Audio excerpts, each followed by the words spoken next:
really prompted us to do this special webinar and talk about some of the traps that we've seen with performance management processes. I've been implementing emPerform, been involved with the product now for the better part of 12 years. I've done lots of implementations, both small and large, and we've seen all sorts of different things happen during the automation of the employee performance management process, and we thought this would be a good venue today to just spend some time talking about those. So we've called it talent management traps, and we're going to go through those. And really, not only are we going to point out what the trap is, but we're going to give you some recommendations to avoid them, and I think that's probably the most important part. We'll talk about some automation options with emPerform. We'll show you a little bit about how some of the recommendations we make, how that actually looks and feels and works inside the product. And of course, we'll deal with the questions that may come up. And lastly, we can talk about how to move forward. So let's get started with talking about these talent management traps. And we've kind of picked 4 we want to zone in on today. And I think they probably get, they probably go from being fairly general in nature to, much more specific. So we'll start with purpose, and then we'll talk about people, process, and content. Trap number 1, why are we automating? What's the purpose? And so many times in our line of business, we hear we just want to get rid of the paper. We absolutely want to get rid of paper. And so when we hear that sort of thing, we say, okay, that's a good reason. Getting rid of paper is a good reason to implement technology. But more often than not, what we see is that that reason on its own doesn't necessarily mean or equate to success. In other words, it's not going to ensure adoption and use. If it's seen as a chore, no one wants to do it. So, this bottom statement, this last bullet, could not be more true. In 12 years of doing this, with all these implementations we've done, every single one of them has 2 things going on. We're automating an existing process, and we're also improving it. And I think what this means is that when we talk about recommendations, we need to think a lot about process. When we think about that, we recommend the following. Let's talk about organizational needs and make sure they're communicated at the highest levels to establish some buy-in as to why we're doing this. Let's understand, the user. Let's, they need to understand as well why they're involved in this, what their role is, and why it's important. HR has a role here. You guys know this already, to communicate and train. And, lastly, and I think most important, the process comes first. We have to figure out our performance management process inside our organization. Let's not let the software dictate it. The software should really be put in place as an enabler. It should be seen as an enabler. Technology is there to help. It's there to assist. And I'll tell you, there is some important things that technology does in the process, and we'll talk about that in a little while. But first and foremost, we have to establish how that process works in your organization. And that means things like, we're going to do goal planning, or, it's important to us to do mid-year check-ins, or it may mean that, our organization, we really just encourage, check-ins between informal check-ins during the year, and we want to just do a nice, tight appraisal at the end of the year. So we got to figure that part out. We got to figure out the process in your organization, and, that comes with a bit of the culture, what you want to achieve, and why you're trying to do it. Let's make sure that when we're looking at technology solutions, the vendor that you bring in has experience in providing this type of direction. It's not just a technology implementation. And I often say to our team here, we have to think about this differently than some other technical solutions that get implemented, because this one touches everybody in the organization, as you guys know. So again, it's extremely important that we think of it more than just a technology solution. The second trap we like to talk about, the second trap we see, and we see a lot of this actually even before implementation and after implementation, it really revolves around people. And, again, you guys know this better than anyone. We sometimes assume, and clients sometimes assume, that, we can just put a performance management technology in place and everybody's going to buy in. And, we're going to, they'll say, hey, John, goal management is so important in our organization. It's taking on extensive importance. And we want to make sure that everybody in the organization has technology that is going to allow us to do really elaborate goal planning. And I always say, hey, that's great. You know, we hear that a lot. That's a common request. It's a common need in organizations. And then I ask another question, which is, do your managers know how to write effective goals? So, you know, we have to assume here that managers actually need some training. And more often than not, we sometimes just assume that, hey, managers know what they're doing. Just give them technology and they'll make this thing work. It's important they understand their process. It's important that, you know, employees understand their role in the process, and we've said this before. Sometimes we just, you know, people don't like performance reviews. Well, that may be part of the organization, but we know that there is another part of the organization that actually really does like them. That managers, you know, can give feedback, that employees want feedback. And so the younger generation especially, we see a need for feedback on a more continual basis. So this is really just making sure, these traps, that we understand our people, we understand our employees, we understand our managers and our employees and the people involved in the process. We understand their needs, and, you know, we try to design a process that suits, you know, that suits them.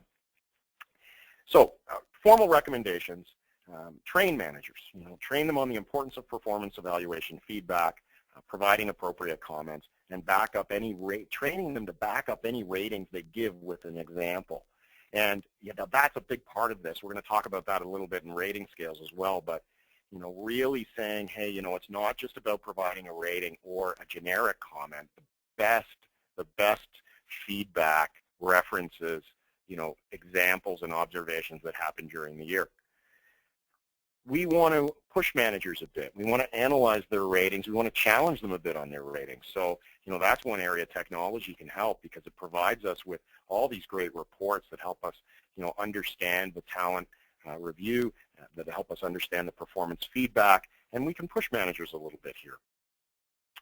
We also want to ensure that managers understand how their results contribute to the management of talent after the process is completed. So there's different ways we do that, through calibration, through things like 9box, through sharing reports, and helping them understand how the organization values talent. We also want to ensure that continuous feedback loops are part of the process. And this is really geared, again, at sometimes more the younger generation who wants that continual feedback. I will tell you that that's probably the biggest change we've seen in the last decade. This idea that we want to bring more voices into the performance appraisal process, into the performance review process. We do that a few ways. You know, we can do that through, say, a formal 360 review, but what's becoming more popular is just being able to provide anybody we work with direct feedback. And, you know, again, the technology solutions can help with that. The third one we talked about, and you know, we mentioned this again and again, the process. But let's get detailed about the process, the performance management process. There is a tendency among some of our friends in HR, when we implement a technology solution like this, to put a lot of steps in it, to maybe overcomplicate it. And I think that probably comes from the fact that we're so eager to improve something. We put so much thought and energy and attention into it. Sometimes it can get a little bit too detailed. Sometimes it can get a few too many steps or a few too many approvals. And what really seems to work is, again, just something that's a little bit simpler. So, let's watch these traps of too many steps, too many approvals, not enough check-ins during the year. Maybe the belief that good software can replace the face-to-face meeting. Again, we know here that face-to-face meeting is crucial. The process that comes in front of it is all meant to prepare for it, bring the parties together so that they're both on the same page, so that there's, a really good dialogue during the meeting. And, what we're going to recommend here in terms of process, I said this earlier, simple wins every time. The simpler the process, the better the adoption. That's what we've seen over time. We're going to show you how we get that process to be simple and effective today. We start with goal setting and development planning. We talk about making sure that users are engaged throughout the period and being reminded that there is a performance management process and a performance management system. We encourage continuous feedback and journaling so that we bring them back to their performance review. And, all these trade shows we go to, like the SHRM Talent Management one in April, we hear again and again, and that message hasn't changed. If I say, what are you really looking for out of your performance management process? To a lot of HR professionals, the answer will be, we're really looking to keep performance top of mind. Like my desire is to keep people thinking about performance more than once a year.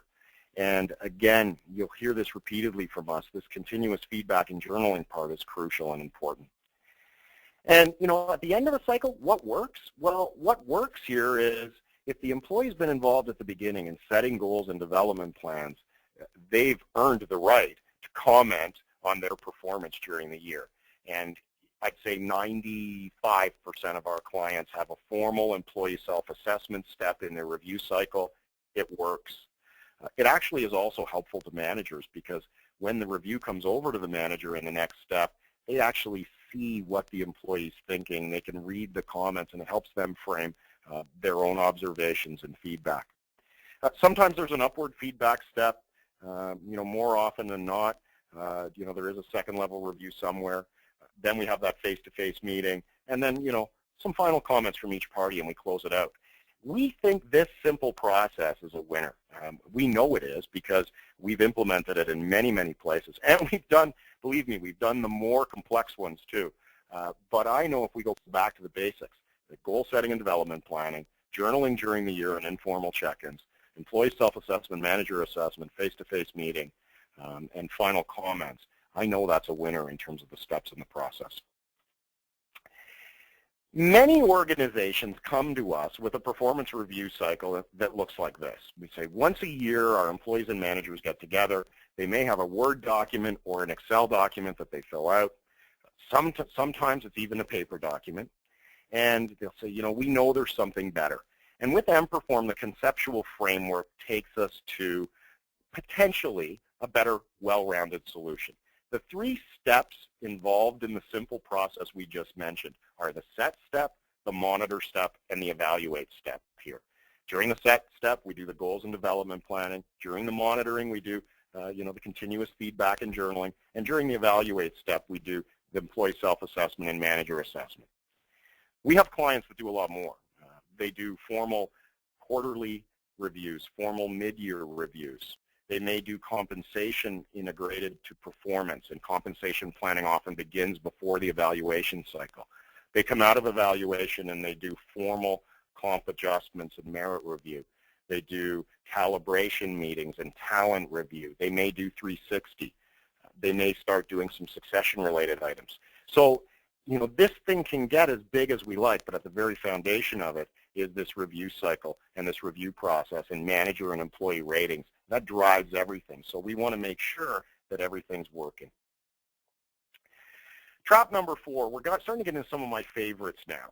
Okay, content. Yes. One of the biggest traps I actually see. And the first bullet says content is all over the place. What does that mean, John? Well, here's what it means. For the last decade, we've received literally hundreds, I guess in thousands now, of paper-based performance reviews that have come to us, and they've said, professionals have said, hey, this is what we're using today. We know there's something better. And when we look at them, sometimes we make some observations, and some of the observations would be things like there's a lot of focus on descriptive narrative here. We've got the most elaborate definition of communication as a competency, for instance. But sometimes what's missing is the link to why it's required, or a link to an organizational need, maybe a link to the position itself. Sometimes there's a focus on quantity. So, again, if we were thinking of competencies, we've seen performance review documents that have, 40 different competencies in them and or more. And so sometimes the thought is, well, the more content, the better. And with us, you can do all of that, but in terms of what we'd recommend, we'd say that's a bit of a trap. We'd say that may impede your success. So when we think about content, we really talk about, what matters is that people understand it, that people can relate to it, and most importantly, that managers can understand it and evaluate it very quickly. So how do we do that? We make the content position specific, employee specific, or organization specific. And we absolutely try to avoid a generic form that everybody in the organization uses that's identical for everyone. Let's take a look at some specific examples here. We'll talk more about the competencies, we'll look at goals, and then we'll talk a little bit about rating scales. In the competencies area, first of all, I mean, it's always been the area with the greatest amount of interest. Everybody is interested in a competency-based assessment, it seems. And yet, for every organization, it actually means something different. Often, competency descriptions, are either too detailed or not detailed enough. They're not company position specific. We mentioned that already. Some of the prospects believe that solely relying on the vendor for a competency library is the way to go. Like every other vendor out there with ours, we ship a competency library, but every client we have, I encourage them and say, listen, look through this. You might find some in here you want. You can edit them, change them, delete them, do whatever you like with them. But the important part is that they really need to be position and organizational specific. And again, we've said before, the example of there's too many competencies. We got to watch out for rater fatigue. And that's the big issue with too much content, is that the managers who are providing the rating, imagine they're doing this for, say, a group of 10 direct reports. And imagine if you have something like 40 competencies in there, like the quality's just not going to be there. So recommendations here. Develop simple competencies that relate to business drivers. Assign 4 to 6. That's the right number by position. And let's make sure in the competencies area we include observable behaviors and sample rating comments. This is a big winner because, again, a lot of our managers want to know at a certain rating level with a specific competency, hey, what does this mean? Again, we want to be careful assuming that maybe managers know everything. For some managers, competency rating is very difficult. It's behavior-based, and they need assistance and they need help. So if we can provide sample rating comments, that's always an important win. With objectives, one of the traps we see here that goals are often created as statements that have no reference to a business goal or a target. Employees and managers set them and forget them. There's no reason for them to come back. If we live in the paper world, so often we hear, hey, we have this goal planning process in place. We set up these goals at the beginning of the year, and hey, you know what, business changes, so once we go through the process, we kind of come back to it 12 months later. We know kind of in this that a goal process lives, right? It changes, it needs to adjust, positions change, people change, business changes, and the objectives associated with all of those also change as a result. So somehow the goal process needs to live during the year. And that's really something we've got to get to here. Many managers rely solely on the employee to write goals. And so the organization that comes to us with this great emphasis on goals and planning, and a year later they say, but what happened is it ended up that the employees wrote all the goals and the managers more or less just tweaked them and edited them. So, here we're going to make some recommendations. First and foremost, we can go really detailed with goal setup, but at a minimum, linking an employee objective to an organizational objective is an absolute must. We think goals need a time frame and a target date and a commitment to review them on an ongoing basis. So one of the things we encourage our clients to do with our software is just schedule some email reminders to go over every quarter or every month to say, hey, get together and update the status of your goals and put some comments in. Goals need a success measure. If we define a goal at the beginning, we need to know what it means to be successful with the goals. And again, back to that quantity thing, what's going to win here is 3 to 5 goals per year. That's what's realistic. Having 15 goals or 20 goals is too much for anybody. Let's focus on 3 to 5 well-written, well-described goals and objectives for each employee. And last but not least, my favorite part, rating scales. Well, this one is actually very, very evident when you're sitting in my chair. So when we look at all those different forms that come in, we see a lot of rating scales. They sound nice when you say them, but when you look at the content that's being rated, they often don't match. And, the traditional example of this one is the 80% rule, where 80% of everybody we speak to uses a 5-point rating scale that goes from, significantly exceeds, meets, does not meet, and, usually at the bottom, something like needs significant improvement. And usually with that 5-point rating scale, 85% of the employees are going to be in the exceeds or going to be in the meets category. And, we'll usually see 10% kind of in exceeds or significantly exceeds. Some people, they blend together, level 3 and 4, which are meets and exceeds, and usually 5% in the bottom. And when we use that 5-point rating scale, it kind of becomes a management of the outliers. There's no problem with that rating scale. There's no problem with it at all. You may love it, and again, these are just our observations. It doesn't necessarily mean we're right, but if you're going to use that, and if you're going to use the word expectation, let's make sure that the expectation's clear in the content people are being rated on. So for instance, if we use that rating scale with competencies, then we got to make sure the competency definition deals with the expectations associated with that competency. If we're going to use it with goals and objectives, we have to make sure the expectations of the goals and objectives are clear at the beginning of the cycle. So what we're really saying here is, we need to make sure that the rating scales and the rating scales we use match the content. And if we make the rating scales match the content, the managers will understand it, and it'll be easier for them to provide behavioral examples that relate to the content, and the rating will support that. So, perfect example. For goals, here's what we suggest. I'm kind of black and white about it. We create the goal, we define it really well, and then we talk about the status of the goal. We say, the bottom level, it may have been deferred during the year because, as I said earlier, goal plans change, organizations change, people change. If that happens, we need to be able to say, yeah, beginning of the year we set up this goal, things changed. We deferred the goal. Maybe we tried to achieve the goal and it wasn't met. So we'll say, goal not met. And it could just be that it wasn't met because of the time frame. It could be that we started down the path of trying to achieve the goal, and in fact, the goal is still in progress. We might have even hit some of the milestones, but it's not 100% complete. And of course, the one we all want is that the goal is achieved. The milestones and success measures have been achieved. So this ties right back to the proper definition of the goal. It's a closed loop. If I'm a manager who's giving the rating, it should be crystal clear to me, if I was part of the definition of the goal, where we sit today. There should be no ambiguity, and it should take judgment right away out of the whole system. There shouldn't have to be any managerial judgment of, oh, is this a meets, is it an exceeds?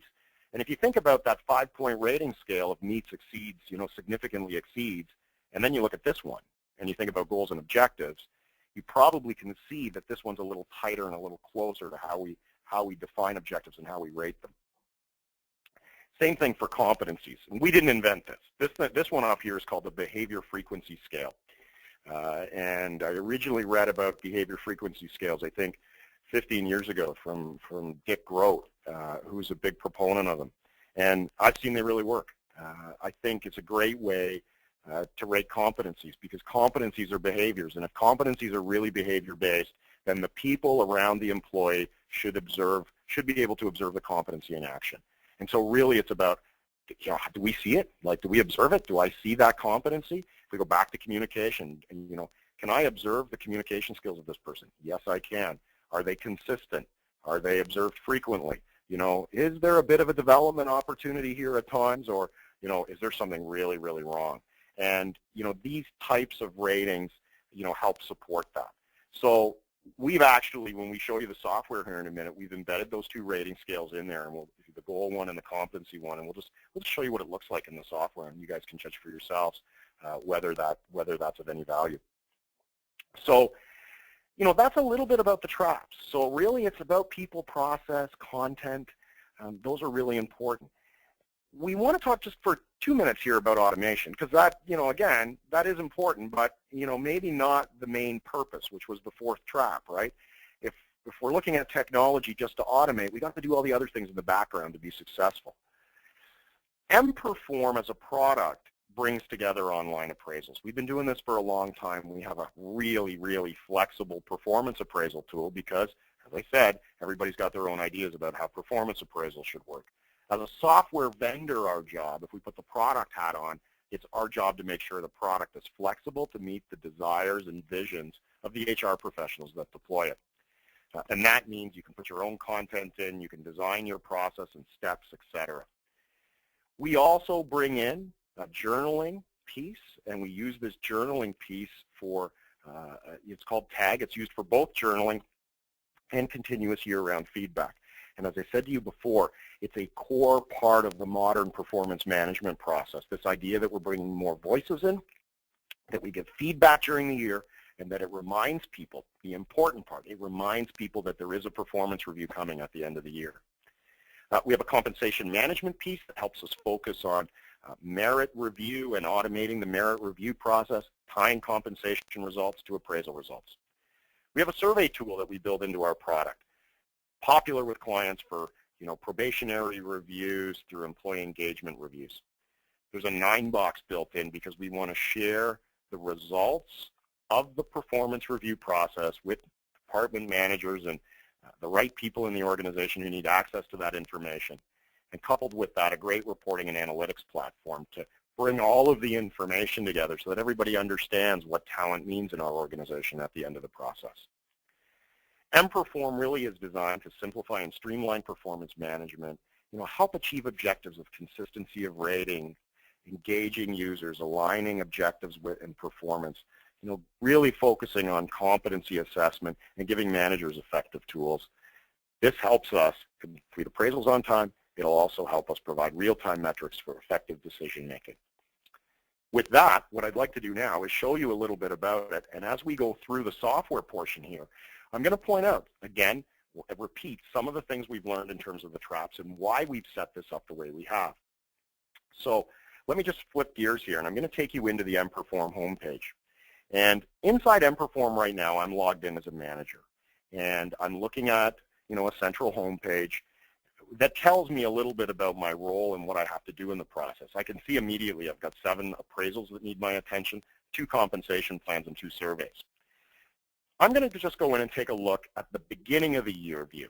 So I'm going to go in as an employee at the beginning of the year during the goal setting step. And to do that, I'm going to click on my own appraisal. And when I open it up, I'm going to go over to the goals section. And we talked about goals a little bit earlier. And one of the things we like to do in here is think about things as goals as being more than just a statement. We said that earlier, that we really have to help structure people with the right way to create a goal, or with enough knowledge that they can feel confident writing an effective goal. So in here right now, we have always found the SMART goal framework works. We use it in our demos. You don't have to use it with emPerform, by the way.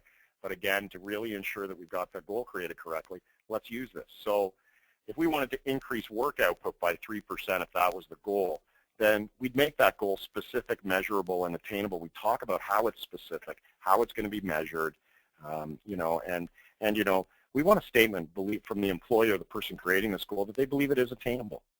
I think the biggest element of goal planning in terms of what needs to happen is this alignment perspective. In the SMART goal framework, we show the goals relevant by aligning the goal that was created to an organizational objective. In the software and the technology, it's as simple as clicking on a drop-down and seeing a list of organizational objectives. But the idea here is that now I know how my own specific goal relates to an organizational objective. And of course, we'll put a target date around that and a completion date. We say, okay, we've got our goal established, we save and close it. We can do this with all goals. For instance, a new feature rollout. We might do a team goal as a new feature rollout, and in here, again, we'll go in and link it. One of the things we really want to do with the software is make it simple and easy to use. So if I'm a manager with a team and I'm doing a team goal, I can cascade that goal. I can click a button and send it to a member of my team or all members of my team at the click of a button so that they share in the completion of that goal. And by cascading that to Ashley, it means that now the new feature rollout is part of Ashley's goal plan. So again, really important. What's also becoming more and more important we're seeing in our implementations is guidance. We can do things like embed videos so people can watch them and understand their role in the process or how to do things. So more and more we're including video tutorials right inside the performance appraisal, section by section, so people understand what's expected, or to provide tips and advice on how to do something. We can do things like a learning and development plan and list out specific learning and development initiatives that need to take place. And for this particular employee, improving presentation skills. Okay, that's the objective. That's the development objective. But let's go back and link it to a competency we're trying to develop. So now we've got to tie back to the competency, and again, an important linkage here. So this is some of the beginning of the year things we do. Okay. Now, through the process, I said before, we try to minimize the steps. We want to keep things as simple as possible. So if we go back to that process that works, goal planning at the beginning, here's what it means. Employee goes in and sets up some goals, and when they're ready, they route their goal plan to the manager. Manager gets an email, gets a calendar invitation, gets invited to come in and provide feedback. The manager goes in and provides their feedback on goals, maybe edits them, changes them, establishes some new ones, and then the employee and manager get together and discuss the goal plan. So, very simple and effective, but both parties have had a say in it, and we've established ownership of the goals at the beginning of the cycle, and that's, again, really important. Once we've done that part, we kind of get into that monitoring step, and to me, the monitoring step is one of the biggest areas technology can help. In the monitoring step, what it means is we do things like performance journals and year-round feedback. So with us, it's a module we call TAG, and I can come in at any point in time and write a journal note, just enter it here, and I put it in. If I'm in a manager position or a position that has direct reports, I can actually come in and just tag this private journal note to a specific employee. So in this case, when I'm in Ashley's review at the end of the year, I'll be able to look back at the notes I've taken on Ashley during the year. That on its own is crucial. From a manager perspective, if we can get the managers actually documenting this, some of the observations they're making, it'll help them a lot with recency effect and avoiding the recency effect in the end of the year appraisal. And it was funny because I was out at a client a few weeks ago, and this person said to me, John, performance management's happening in our organization. They have 600 employees. Says performance management's happening in our organization. It's just that people are having verbal discussions. We're just not documenting it. We're just not documenting it during the year, and then we get to the end of the year, and we know we've had all these discussions, but the time it takes to sit back and think about them and remember them and then type them into the document, it's tough. And so what we said there was, well, that's why we put this journaling capability in here. I know it may sound a little odd to some people, go create performance journals, but think of a different way of saying it. Just make some observations and stick them in here so you remember them at the end of the year. You can communicate that however you like. The concept is to remember it, right? The other option here, and the one that gets the most feedback, and again, this is the one where probably the newest thing we've seen in terms of, the last decade in performance management, the concept of bringing more voices into the process. We call it a tag in emPerform, and here's how it works. Imagine that, I've just sat in a meeting, let's say, with one of my colleagues, and this particular colleague, Ashley Landry, one of the skills she has is that she can present really technical topics to non-technical people. And, it's not easy actually to do that.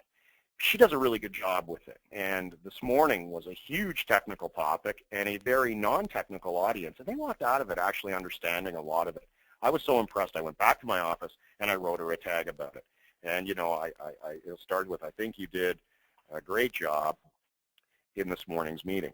And it would go on and on and on, and I'd type out everything I've just said. And once I've got that done, what I'm going to do with Ashley is I'm just going to send it to Ashley. You know what? I'm going to CC her manager, and I'm going to give her 5 stars.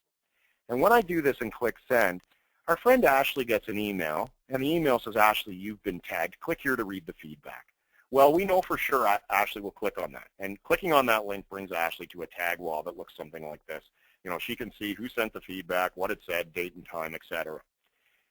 We just did something really important, by the way. Ashley just clicked on a link that took her back to her performance appraisal so that we could keep performance top of mind for Ashley. She will now remember, oh yeah, we have that performance management software. Somewhere in the back of her head, hopefully it'll be, yeah, I have goals and objectives, I have competencies I need to think about. And she'll actually read the feedback as well. She gets the feedback, she might say, I like the feedback, I'm going to make it public. And making the feedback public simply means her manager and HR can see it. So now during the year, we've got these continuous feedback loops happening. People are giving each other feedback. And if it's appropriate, they make it public. Making it public, of course, doesn't mean that everybody in the organization can see it. However, it does mean that the manager and HR can see it and read it. Okay, we don't stop there though. We can take that feedback that happened during the year and we can apply it and use it as the basis of ratings or support for ratings in the year-end process. So let's switch gears again here, and let's assume now we're getting to the end of the cycle. At the end of the cycle, the employee went in and did a self-assessment. Remember, that's a core part of our recommended process, because we know that if the employee participated in setting goals, if the employee said that goal is attainable, if the employee participated in creating their learning objectives, then they obviously have earned the right to provide feedback, their own feedback and their own assessment on their progress. Kim's just done that. Kim's a member of my team. And, she's just forwarded her appraisal to me. I got an email from the system that said, hey, Kim's appraisal is ready for you. Go take a look. So I'm logging into Kim's review. And first of all, when I log into Kim's review, I can see that, she scored herself as a 2.75 out of 4. You'll notice immediately I'm using those 4-point rating scales. And Kim thinks a 2.75. Now, when I haven't done my ratings yet, so once I've done them, my score will come down here, and that's about, I'm about to get started on that. The other thing I want to point out here, some people, and there's a growing kind of interest in this, are saying, I want to get away from numbers. I don't want to show numbers to managers and employees. I don't want to score them. And that's okay. With emPerform, you can do text-based rating scales as well. So you might decide only to show text here as an overall rating, not a number. Okay, so let's say we're looking at Kim's review. If we go to the goals section, we can see the ratings that Kim's provided on her goals. I can actually just click on the first goal as a manager, and it prompts me to provide a rating and comments. Now, when I look at this rating scale, guess what?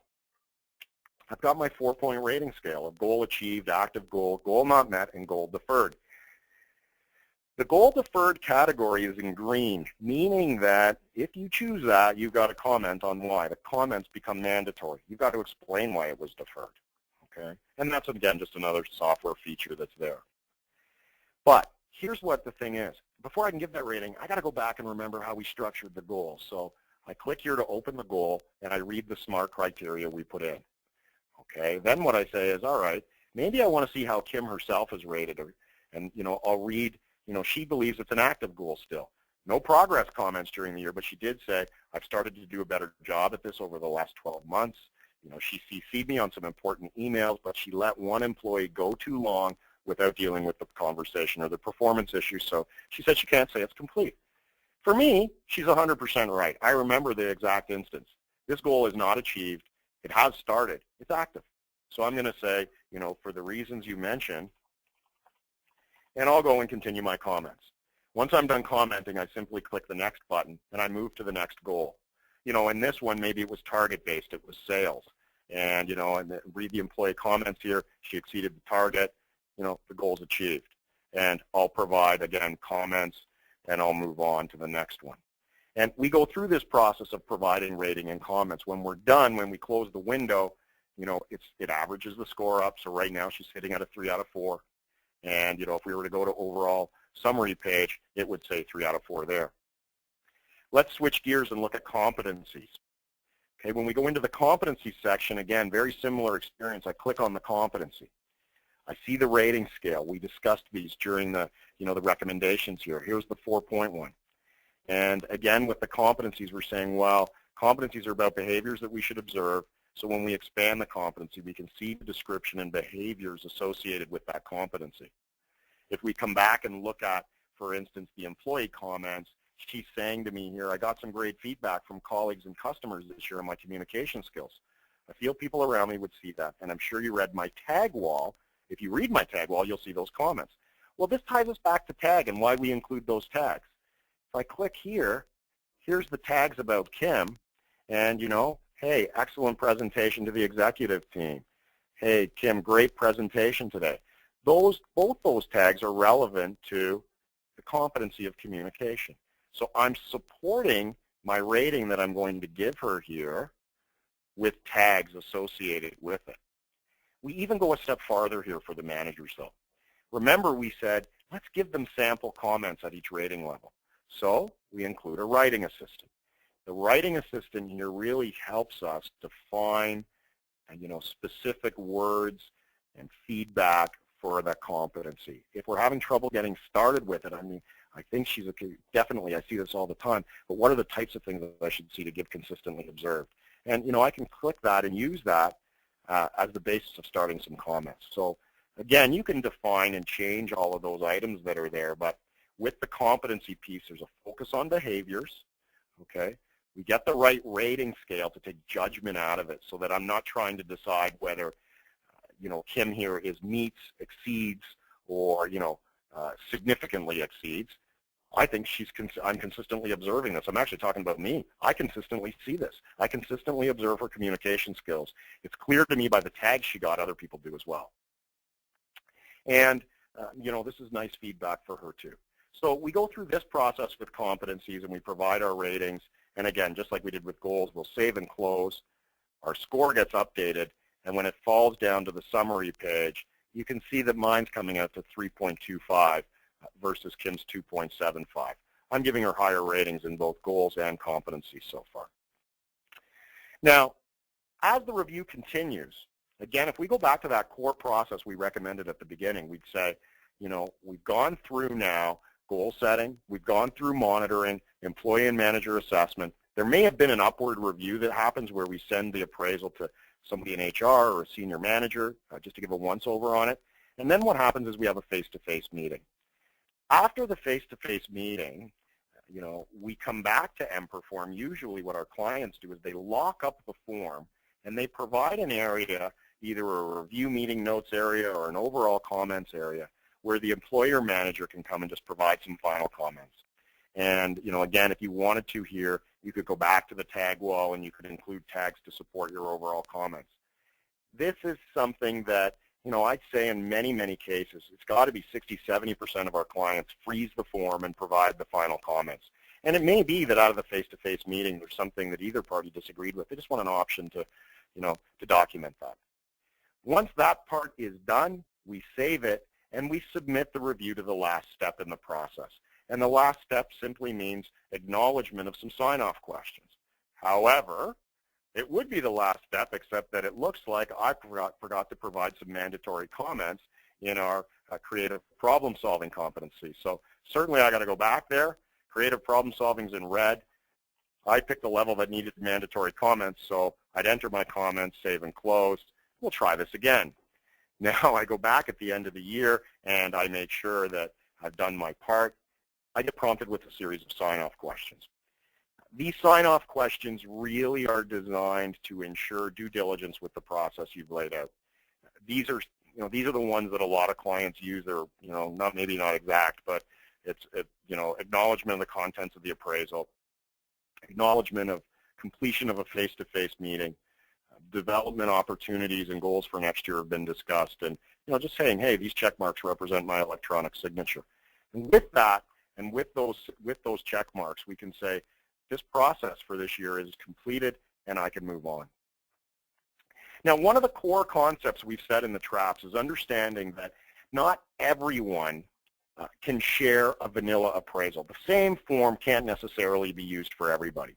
In emPerform, we design forms and we change the content by people. So everybody might have a competency section, but hopefully their competencies relate to their position. So the accounting manager's competency profile is very different from the sales manager.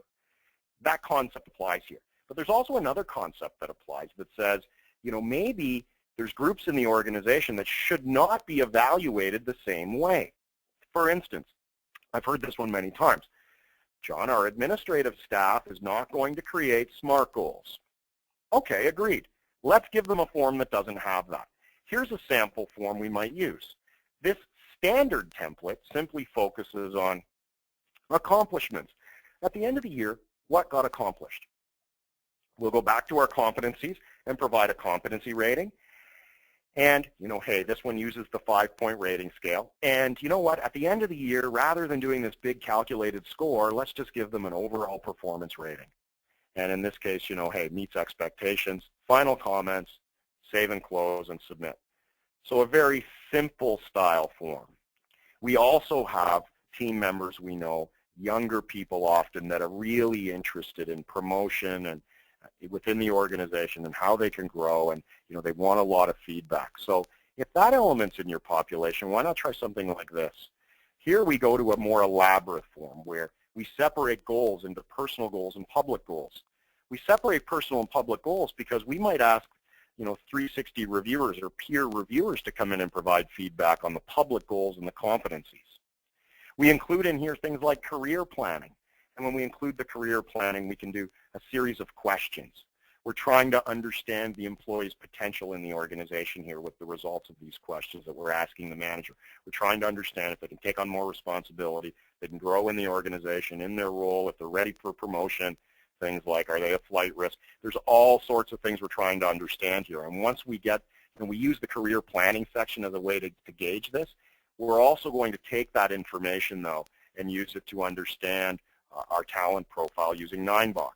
So when we've done something like that, if we come over to our talent review, we can say, hey, we've actually from our process really understood performance and potential.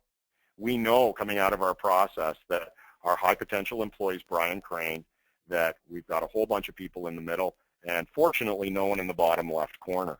And these talent profiles in 9boxes can be developed department by department. They can be developed for a division, a location, company-wide.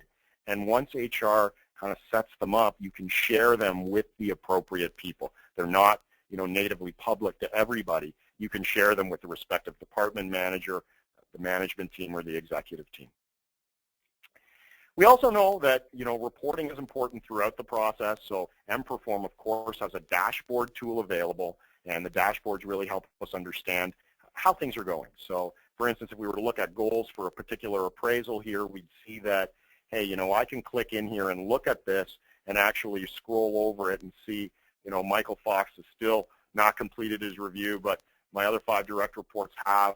If I go to the goals section and look at reviewing vendors, I again see Michael Fox in the red, evaluating infrastructure, Michael Fox in the red. So we're starting to see a bit of a picture here about Michael. Maybe time to go back and enter a development initiative for him. But by the same token, there's people here in green and have done a wonderful job with their goals.